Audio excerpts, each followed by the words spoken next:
In this drought of Formula One racing, I thought it'd be fun to check out my home country's open wheel racing series, INDYCAR. This past week, I watched the Long Beach Grand Prix, which is kind of like INDYCAR's Monaco Grand Prix. It was a lot better than I thought it was going to be. But like any racing series, there's going to be some negatives and there's going to be some positives. So let's get into it. Everything is timestamped below. So the first category I kind of want to talk about, dive into, is the actual racing itself. It was fantastic. I think a key part of this was that the cars are similar spec, if not the same. I wasn't totally sure. I know they have like Hondas and different manufactured cars in there, so I was wondering if that makes a difference like it does for F1. If you know, leave a comment down below. It's something that F1 has talked about, but never really pulled the trigger on. I do love F1's development race and all that, so I can see why they're not doing it, but equal cars equals good racing from what I saw in INDYCAR. Another thing I liked was for race strategy, they have this thing called push to pass, which from what I could tell was like their DRS equivalent, where they have a button that they can push and it gives the cars an extra 50 horsepower down the straights, and you can use it in 20-second increments. What was cool about this is that they showed you how much each driver had left of push to pass.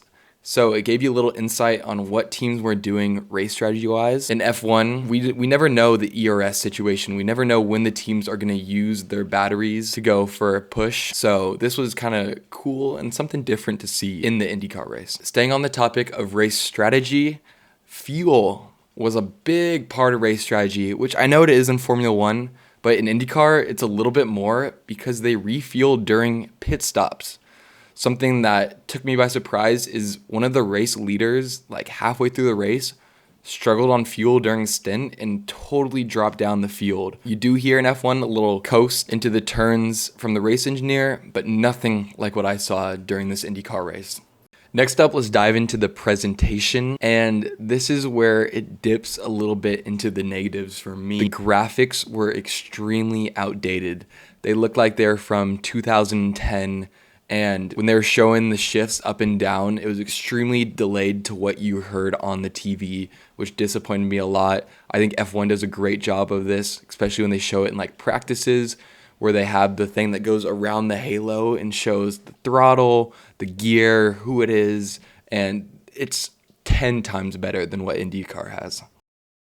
But although the graphics were lacking, the commentators were fantastic. I loved it. They had so much enthusiasm for the race, for INDYCAR in general.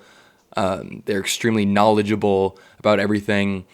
I especially liked James Hinchcliffe, who you might recognize from when F1 comes to the US for Sky Sports, the weekend warm-up. He presented in that, I think, a couple times last year. He raced in INDYCAR and is now on the presenting side. So he showed up a little bit during the commentary. He's not one of the main ones, I believe. But it's kind of like when Jenson Button and Nico Rosberg come in for a race or a practice, and they give some great insight because they've driven the tracks, they've driven F1 cars, so you get a little bit more out of it as a fan watching it. The commentators also mentioned F1 multiple times, which I thought was cool. One example is the race winner, Kyle Kirkwood, is very good friends with Logan Sargent. They grew up in the juniors together, which I thought was kind of cool. They also talked about it, which I thought was pretty ironic, was Romain Grosjean. They mentioned that his past 3 races, he has crashed out in winning potential, which we as F1 fans have seen many times before. Not for race wins, but crashing out for no reason, which was pretty good. Last thing that I want to mention, which is a negative, is that there were so many commercials during this race. They both had the commercials where it's like one half is the commercials, one half is the racing without the audio, which is fine. Like, I get that if it's like a safety car or like a dull moment. But they also had full commercials where you didn't see any of the racing, which completely takes you out of the race, and when you come back in, you struggle to find out where you left off.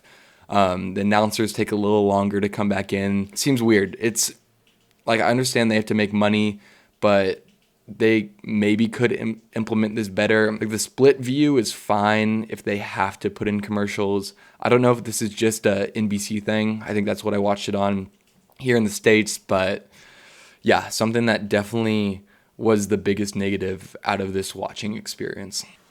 Thank you guys for watching the video. I definitely would recommend INDYCAR for any F1 fan during a drought like we had in April, maybe the summer break coming up. You can tune in to some of the USA racing. But yeah, thanks for watching. Got a new camera if you didn't notice, so production quality should be a little bit better. Yeah, that's all for today. Thank you. Goodbye.